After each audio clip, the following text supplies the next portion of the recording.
Well, welcome in LSU fans to another edition of the Go 24/7 podcast recruiting edition. My name is Bryce Koon alongside Glen West. If you're watching over on YouTube, make sure you hit that like button, subscribe to the channel, and if you're listening on those podcast platforms, make sure you check us out and give us a follow over there as well. Well, Glenn, it's been a while since we've talked a little bit of football. Spring practice officially wrapped up. The spring portal has closed, but man, the Tigers looking to I would say they got the meat and potatoes of their roster done, obviously in the winter, like a lot of what they saw there in the spring. And so now it's just trying kind of, adding around the edges to feel like what they could push them over the edge, man. And obviously we can kick this thing off with starting about the past weekend edition of transfer defensive lineman Bernard Gooden, which is, I think we can say, like, provides you a little bit more oomph up front. Yeah, I think if there were a couple positions that you kind of left the spring thinking that LSU might, attack if the right option became available, you wouldn't go very far down the list without hitting defensive line and in particular defensive tackle. I think they're very well set up at the edge rushers positions, considering the additions they made back in the winter, as well as Gabriel Relaford and what we saw from him even this last spring. But when you looked at defensive tackle, you said, okay, you got McKinley, you've got Bro. Those are two second-year guys that you're thinking are going to take that next step and be able to handle a pretty hefty workload for you. After that, you're going to be relying on Jacobian Guillory, who is going to be coming off a torn Achilles. Sadir Mitchell, who, despite how good he looked in the spring, has 7 career tackles over his couple of years in college football to this point. And so I think from a depth perspective and certainly from a talent perspective, LSU and also Guillory and Mitchell are two guys of the same build, like the same mold in terms of they're going to be the guys that are going to be in there to eat space and block the run or defend the run and kind of not be there your prototypical interior pass rushers.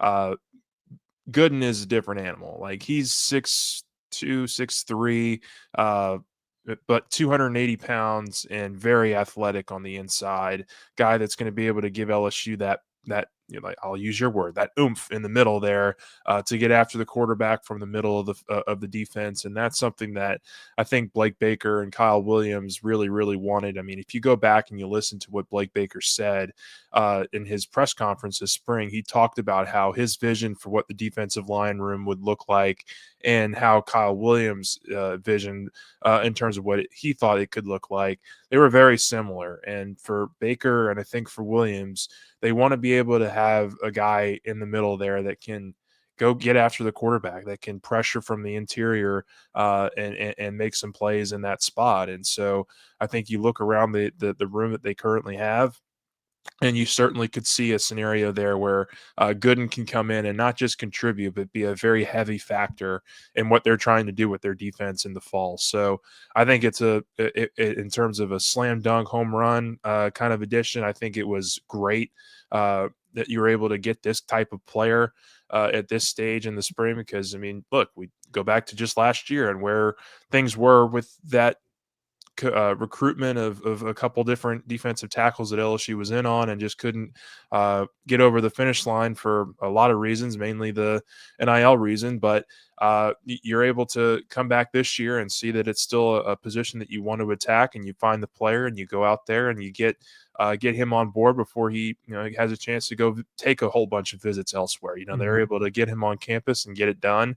And that to me is just a sign of where this program is at and how different it feels 12 months removed from where they were at this time a year ago. So a top 50 portal player, another guy that's going to help you build on that defensive side of the ball that needs to be so much better for LSU this year, and a guy that I don't think is just going to be a complimentary piece. He's going to be heavily involved if he is what LSU believes he is in terms of production and what his role could look like in the defensive line room.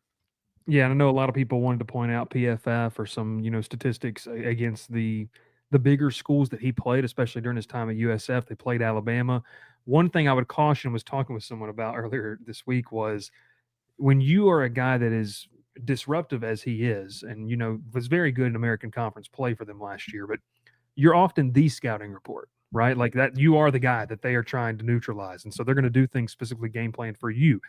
The hope is that when it comes to a better roster where you have, like you mentioned, Glenn, at the offset of the show, you have edge rushers that we all kind of feel like can be threats both in the run game and in the passing game for this defense. It's going to allow him a little more freelancing. He's not going to see as much double teams. He's not going to see as much combo blocking, up to a Mike linebacker or something like that. Like when he was at USF and they were playing Alabama, I guarantee you that coaching staff for Alabama was like, hey, that's the guy we can't let beat us. Well, the hope is your defense is matured and grown enough that they can't just circle one guy.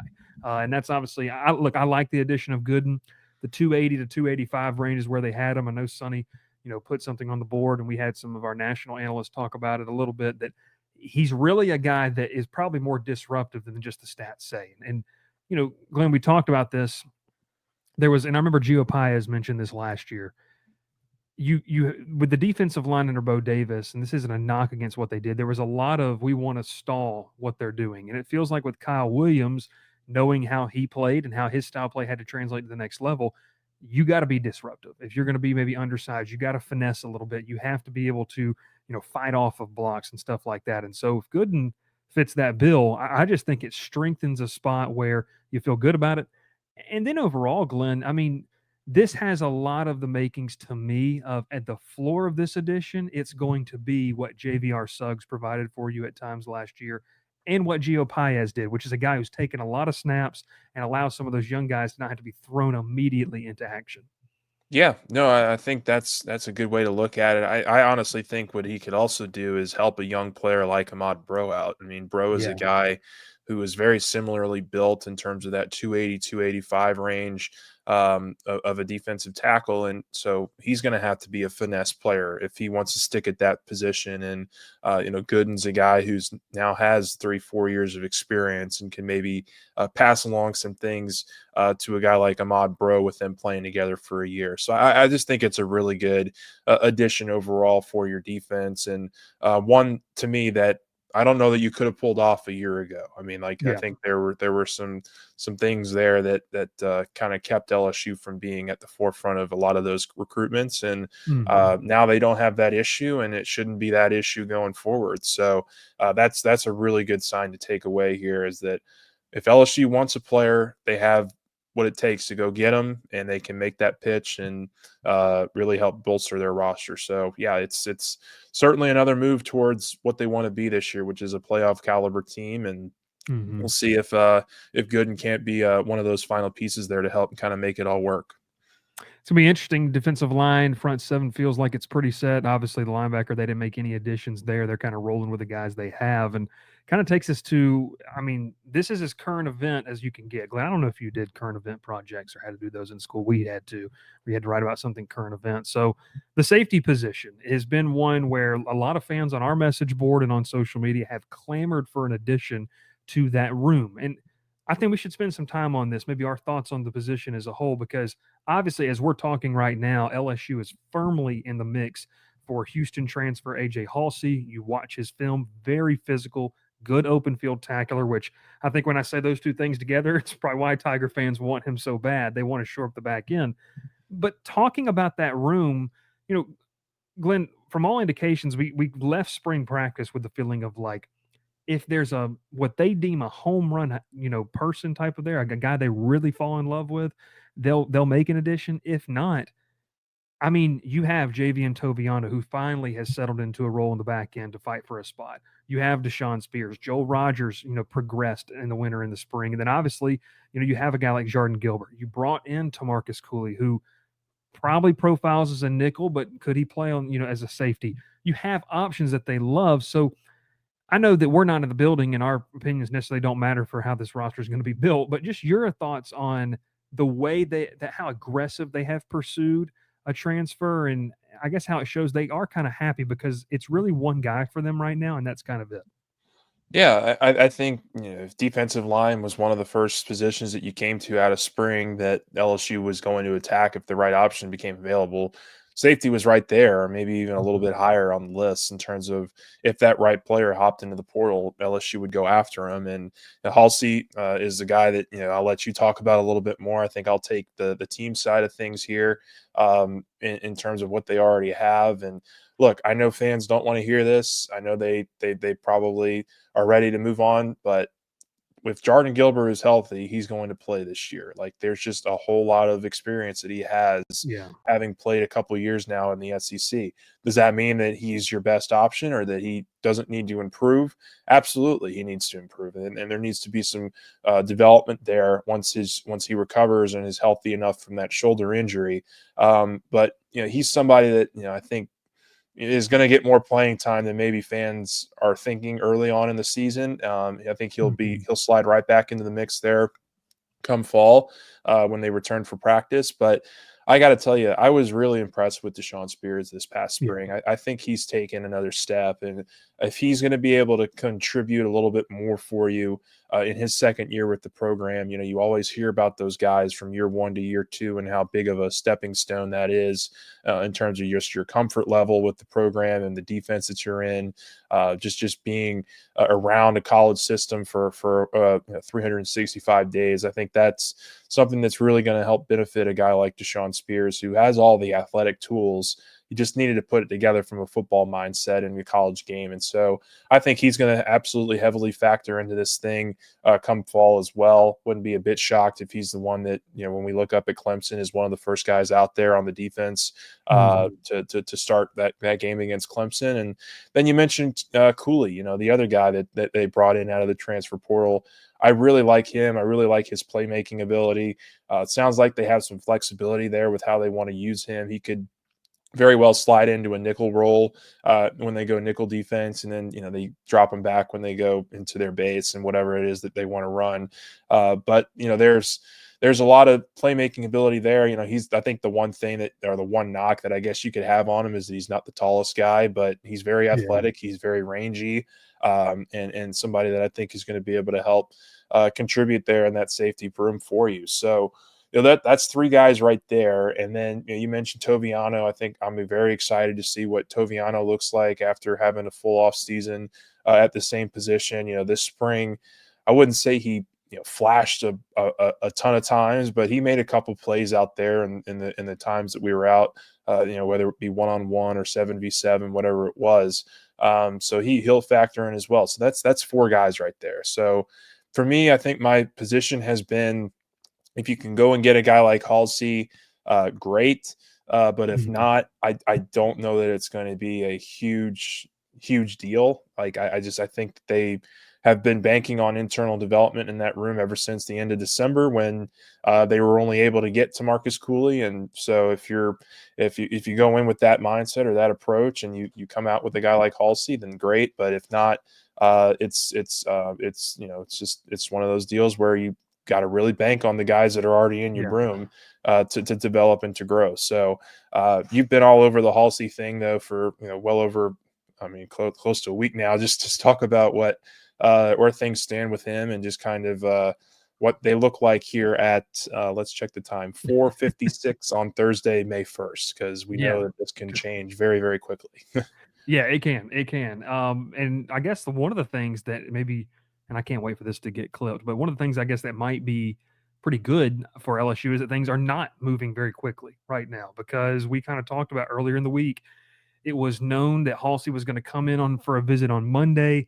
LSU had went and visited Halsey and his agent over the weekend, and so that was something that was a big development right before, as you know as well as I do, Glenn.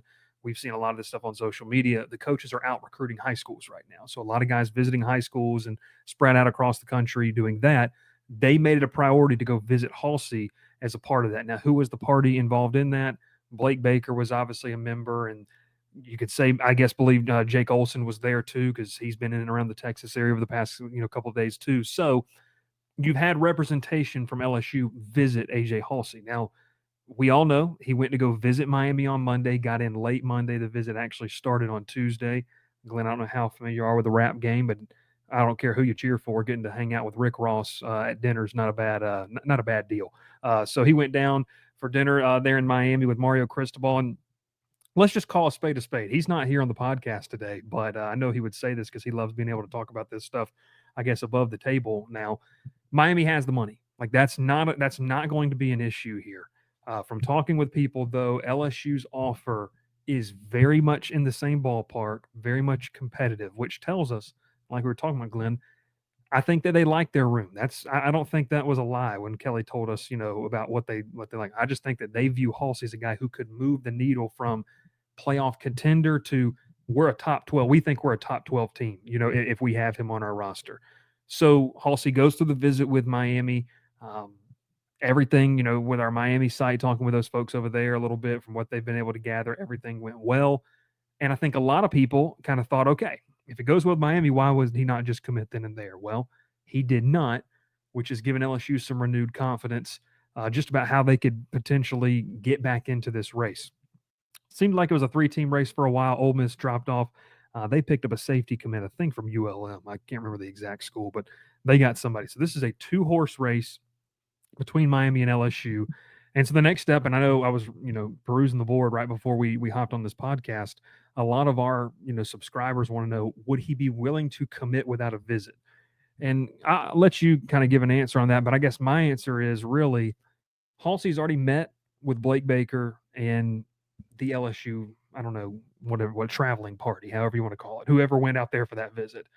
Also, he's a veteran player. He played at New Mexico, so this is a guy who has played in Death Valley, by the way. Like he's played down here before. He's played a lot of football. A lot of times when you talk to these guys, they don't need a photo shoot. They don't need all this kind of stuff. They just want to know, especially now, hey, does the NIL make sense? And I talk to the coaches, I'm good to go. That reminds me a lot of how LSU recruited Gio Paez last year, just in terms of he was like, let's just go play. I don't need to know.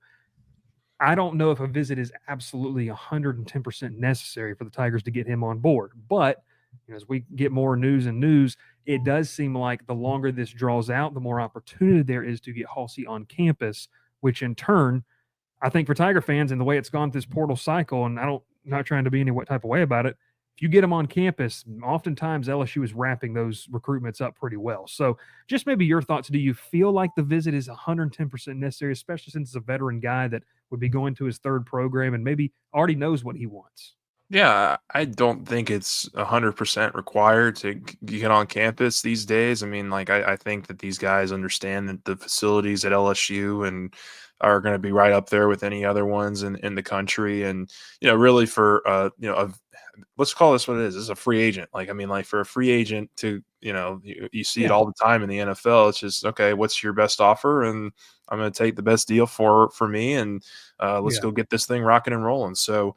I think that LSU, to your point, the longer that this thing drags out, the better it is for LSU. And look, I was while you were talking just now, I was perusing the Miami board, and I think the general consensus, at least on that message board with a lot of fans, and albeit it's not a bunch of reporting or anything else that's out there, is that they're ready to just kind of move on from this whole thing if it's going to take this long. And so yeah, I think they kind of were hearing for a while there on the Miami side that if it didn't get locked up quickly after the visit, that it probably was something that was not going to go their way. And yeah, so there's still time for this thing to change, of course, and he could absolutely decide to choose Miami. But I think the longer that this drags out, that LSU feels like they're in a really good position here to make a move on him. And I think the one thing that maybe you didn't bring up that I have been seeing and reading a lot over the last several hours is that playing in the SEC means something to him. Like he yeah, wants to, like that's a big factor here as he kind of makes this decision. Is that he could potentially be playing in the best conference on one of the teams that's expected to be pretty high up there in the rankings for preseason, and that's something that means something, I think, to a lot of these older veterans that are looking for that final film session, that final tape to show NFL teams for next year's draft. yeah. Wanted to add to something, and I don't think just talking with some people that cover Miami over there at Inside the U, Miami has a massive need at the safety position. We obviously know they took and his name's escaping right now. Miami and LSU were in this battle about 4 months ago for a safety, a transfer safety. I cannot remember his name for some Thomas, I reason. think he's from Tennessee. Some Well, Jacoby Thomas is right now. It's oh man, so this is why you don't look up stuff during the middle of the podcast. No, but I'll have to go back and look here. Give me like 5 seconds. We can look at this up. So they did add in terms of their Zechariah Poisier, the Poisier, the kid from during the winter cycle. So LSU and Miami were in this battle once. They've added multiple safeties. They added recently a kid named Kamal Bonner who plays like a linebacker safety hybrid, but for LSU fans, they've been kind of like, well, how much more do they need? And kind of talk with inside the U folks, they desperately need some things there. So it doesn't feel like the NIL price has been driven up too much for Miami's desperate need, but we have seen the Hurricanes set some visit dates with the Jacoby Thomas transfer from Tennessee, which I guess in a way kind of helps LSU because you can't transfer within the SEC. So Thomas is going to have to go to the next available suitor, which feels like Miami's one of those non-SEC teams that has the wallet to be able to do it. But Miami's offering both playing time and money, and I think LSU. And you mentioned this earlier with Bernard Gooden.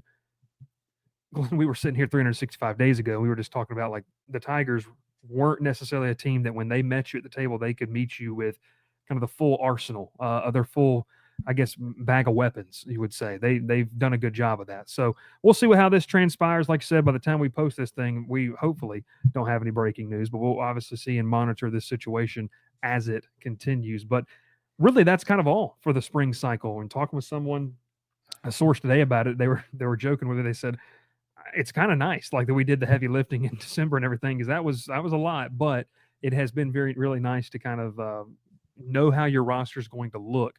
And truthfully, they didn't lose really that much. Dylan Battle enters. I don't think he's ended up anywhere yet. Well, I mean, and it's then also yeah, good. It's also good because, I mean, really, surfing around. I mean, nobody that's entered the spring transfer portal window has been like, oh my God, this is a 4 or 5 star exactly. kind of player. Like, can't miss prospect. I mean, Nico, the quarterback going to UCLA, that was already predetermined. Gooden, I think, is probably the guy that is entered that was the best available prospect, Yeah. outside of Nico. So LSU was able to go out there and grab him. So that's really good work if you're LSU, and if you're able to go out there and add some sweetener, add some icing on the cake in terms of getting Halsey on board as well, then more power to you. But I'm telling you, like I think that there's something here with this safety room in terms of their top 2 or 3 guys, Spears and Cooley in particular, and we didn't even mention Monster Delane, who I think they could roll out there at safety in the fall sometime during camp and see if that is a move that sticks. Because if, for example, DJ Pickett and Jakeem Jackson prove to be guys that can start at corner right away for you, and you have some more flexibility with a guy like Delane, then that just gives you more optionality there at those Mhm. positions. So, I think LSU set themselves up well here, whether or not they do or don't get AJ Halsey. But of course, if that opportunity presents itself, you jump at it 100 times out of 100.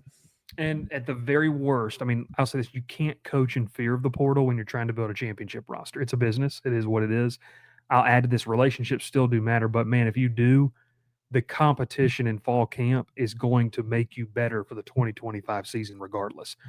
I mean, regardless if a young guy transfers out, I mean, I believe Halsey just has this year remaining. So there's still an opportunity for a guy like Joel Rodgers or Spears to say, you know what, I got more playing time this year, but next year now I'm really ready to be the guy. I think, if they get him, if they don't get him, okay, let's roll. Let's see what you have developed. If they do get him, I think it makes an interesting competition in the fall and good content to talk about. So that's kind of a putting a bow for now on the 2025 cycle, I guess.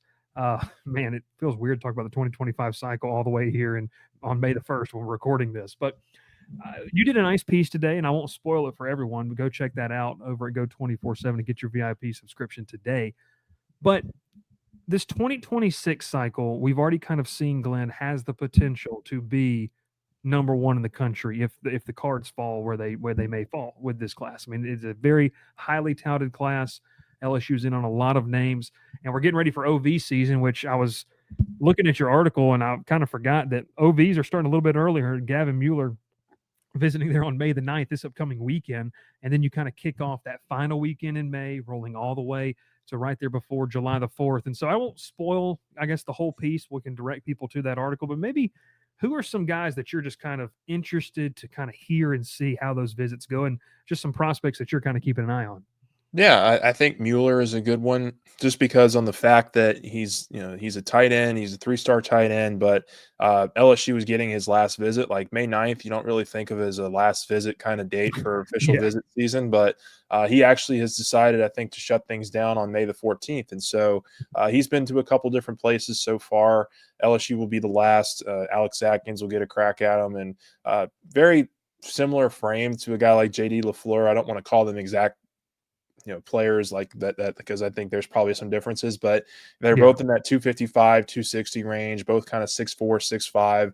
I think you look at Mueller, at least initially, you kind of say, oh, that's a really good blocking tight end for you here for the future, and Mhm. then maybe he can develop into more of a pass catcher, rotational piece for you down the line in his career. But I really like where LSU stands. I mean, we talk about it all the time, but getting that last official visit usually means something. It doesn't mean everything, but it can mean something if you're able to Yeah. knock that last visit out of the park. And I think he's somebody to really watch. And then, looking ahead to the May 30th, I think, one guy that I've gotten a chance to talk to over the last couple months. He's been on a couple visits, but most recently back in March, Zayden Krempin, the offensive tackle. Yeah. He's somebody that I know Brad Davis has been on for a little bit and has a lot of interest in. I think there's some versatility with him. I think he could play inside eventually, depending on what LSU really wants out of him. But he's a 4-star. I think he's the number 15 or 16 offensive tackle right now in the country. And I think LSU is getting one of his last official visits too. I'm not 100% on that.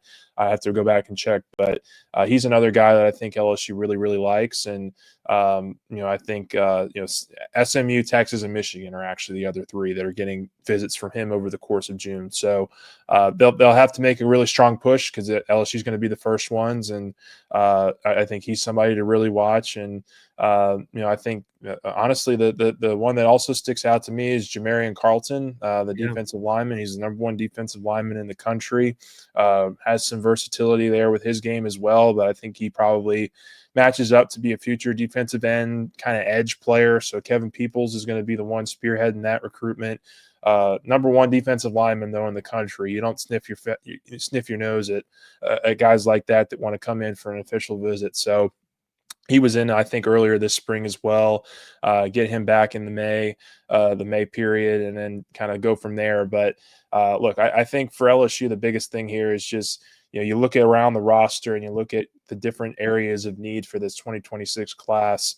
I think there's a couple positions that come to mind. Defensive line and offensive line are right there at the top for me. Certainly a quarterback, depending on what happens there with Bo Bentley, who'll be visiting at the end of June. But defensive line, offensive line, I think is where you'll see LSU really attack here over the next month or so. And there could Mhm. still be some visits that are not yet set up yet with players. One guy that I'm keeping an eye on is the 5-star offensive tackle. I'm not even going to try to pronounce his last name. I know his first Double name I. is Emmanuel, but uh, folks can go look up his last name because I'm just going to butcher it. But he's somebody that I think LSU actually is in good play for, but they don't have an official visit set up yet, or at least one that's been Okay. announced that I have seen. Like I just don't know that that's happened yet. So he's another guy that I think will be very curious to monitor here over the next couple of weeks to see if that does happen and if that does get locked down, because there's a lot of the top programs in the country that are coming after him as well. So those are just a few guys that I'm kind of watching here over the course of May. LSU is going to have double-digit guys visiting over the next 4 weeks, and then they really get into the really strong portion of their official visit Mhm. list in June. So we'll have a lot of updates and access for you guys there in terms of who's on campus when, what the reactions are to those visits, and see what kind of magic LSU can't pull out here over the course of the next couple months, because this has usually been a recruiting hotbed for a lot of programs that are able to get these guys in over the summer, and certainly LSU is going to be battling for a lot of the top talent in the country. Just adding a couple things before we wrap up here. You mentioned Gavin Mueller being one. Alex Atkins visited him at home yesterday. So the Tigers obviously, I think those are the two positions for me. Tight end, because there's so few offers that Alex Atkins has given out in terms of who he's specifically been interested in. So that's an interesting one there for me, Mueller. And then just adding one more, and I think you kind of hit on it. Kevin Peoples, has been kind of, I guess, I don't want to say stingy, but a little bit, maybe a little stingy with his offer list at the edge position. You mentioned Carlton as a defensive lineman. Trenton Henderson is very, very interesting to watch for me. Auburn, I know you mentioned Auburn's been a team to watch for them, but LSU, I think, is really kind of in this and feeling out the process where they are with him. And, I think it's a cool storyline to monitor at that edge position because they brought in a lot of guys, but a lot of, and I'll use the free agency term, 1 year rentals. Yeah, It's a lot of guys that are here for a year. You do have a guy like Rutherford that'll be here next year, and then behind that, you just kind of have like Shanklin, who we don't even really know, who he is in terms of a Kalaj college football player. Cobbins. Yeah, Kalaj Cobbins. So you just have some guys that there's opportunity. It feels like, and Henderson's highly ranked, highly thought of. So I think I'm watching him in that edge position a lot there too. But man, it's a good thing to go check out that article. Glenn kind of details obviously the month of May and what it's going to look like. A very busy final weekend in May, and then we'll roll into June. And Glenn, before you know it, we're going to be back into camp season and back into OVs, and then it'll be media days. And as I always say, it's talking season and then college football, and just never stops. And by the way, LSU baseball, we'll see how they roll. You can obviously tune into our podcast on that squad. Looking pretty good, but a big series this upcoming weekend against A&M. We detailed that in a pod earlier this week. But I guess, Glenn, any final thoughts on just recruiting in general, other than the fact that I think this could be a pretty fun class and a pretty cool class out there as well?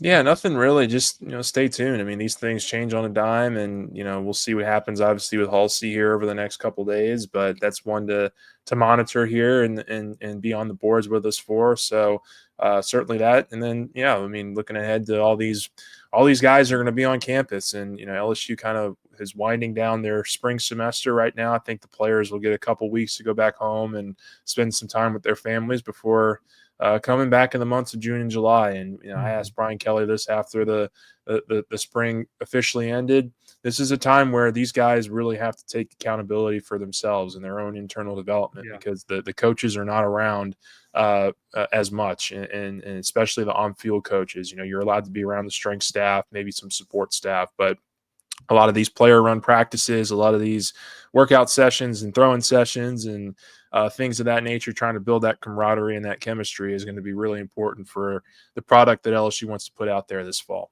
If you want to stay in the loop on the latest, all about your LSU Tigers, we got a great deal for you. You can get 30% off of your first year. It comes out to just $6.27 a month. So just, they're not a sponsor, but just, maybe one less box combo, a week, and you're good to go. And if you don't want to do that, you can do the monthly subscription. It's $1 for your first month, and then just $10 a month right after that. So come hang out with a great community as we talk LSU football, baseball, basketball. Yeah, it's exciting things to talk about. A little basketball. Don't let Glenn fool you. He's smiling. He's a little excited to see what Matt McMahon and that crew has rolling into the new season. But no, seriously, come join us. It'll be a good time there as well. He is Glenn West. My name is Bryce Koon, and we will catch you next time here on the Go 24/7 podcast.